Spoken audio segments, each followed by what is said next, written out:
শ্রী শ্রী রামকৃষ্ণ কথামৃত দ্বাবিংশ পরিচ্ছেদ 1886 22 এপ্রিল। ঠাকুরের আত্মপূজা, গুহ্য কথা মাস্টার হীরানন্দ প্রভৃতি সঙ্গে।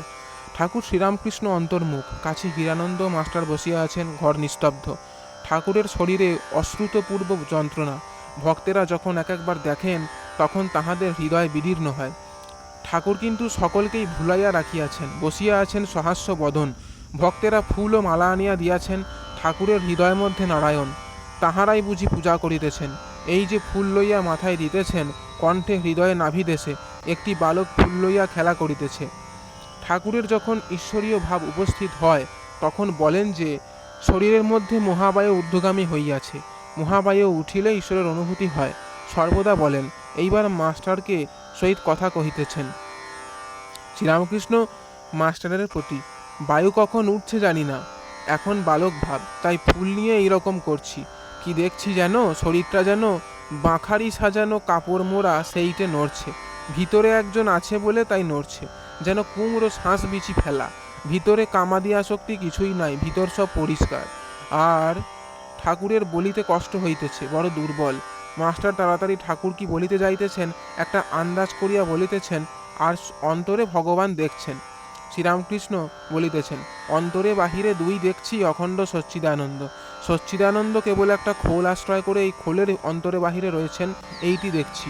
মাস্টার ও হীরানন্দ ব্রহ্মদর্শন কথা শুনিতেছেন। কিয়ৎক্ষণ পরে ঠাকুর তাহাদের দিকে দৃষ্টি করিয়া কথা কহিতেছেন। শ্রীরামকৃষ্ণ মাস্টার ও হীরানন্দের প্রতি, তোমাদের সব আত্মীয় বোধ হয়, কেউ পরবোধ হয় না। সব দেখছি একটা খোল নিয়ে মাথা নাড়ছে। দেখছি যখন তাতে মনের যোগ হয় তখন কষ্ট একধারে পড়ে থাকে। এখন কেবল দেখছি একটা চামড়া ঢাকা অখণ্ড, আর এক পাশে গলার ঘাটা পড়ে রয়েছে। ঠাকুর আবার চুপ করিলেন। কিয়ৎক্ষণ পরে আবার বলিতেছেন, জ্বরের সত্তা চৈতন্য লয়, আর চৈতন্যের সত্তা জ্বর লয়। শরীরের রোগ হলে বোধ হয় আমার রোগ হয়েছে। হীরানন্দ এই কথাটি বুঝিবার জন্য আগ্রহ প্রকাশ করিলেন। তাই মাস্টার বলিতেছেন, গরম জলে হাত পুড়ে গেলে বলে জলে হাত পুড়ে গেল, কিন্তু তা নয়, হিটে হাত পুড়ে গেছে। হীরানন্দ ঠাকুরের প্রতি, আপনি বলুন কেন ভক্ত কষ্ট পায়? শ্রীরামকৃষ্ণ, দেহের কষ্ট। ঠাকুর আবার কি বলিলেন? বলিবেন, উভয় অপেক্ষা করিতেছেন। ঠাকুর বলিতেছেন, বুঝতে পারলে? মাস্টার আস্তে আস্তে হীরানন্দকে কি বলিতেছেন, মাস্টার, লোকশিক্ষার জন্য নজির, এত দেহের কষ্ট মধ্যে ঈশ্বরে মনের 16 আনা যোগ। হীরানন্দ, হ্যাঁ, যেমন খ্রাইস্ট ক্রুসিফিকেশন, তবে এই মিস্টেরি, একে কেন যন্ত্রণা? মাস্টার, ঠাকুর যেমন বলেন মার ইচ্ছা, এখানে তার এইরূপই খেলা। ইহারা দুজন আস্তে আস্তে কথা কহিতেছেন। ঠাকুর ইশারা করিয়া হীরানন্দকে জিজ্ঞাসা করিতেছেন।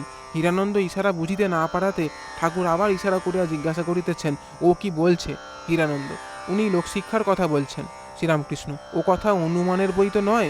মাস্টার ও হীরানন্দের প্রতি, অবস্থা বদলাচ্ছে, মনে করছি চৈতন্য হোক, সকলকে বলবো না, কলিতে পাপ বেশি, সেই সব পাপ এসে পড়ে।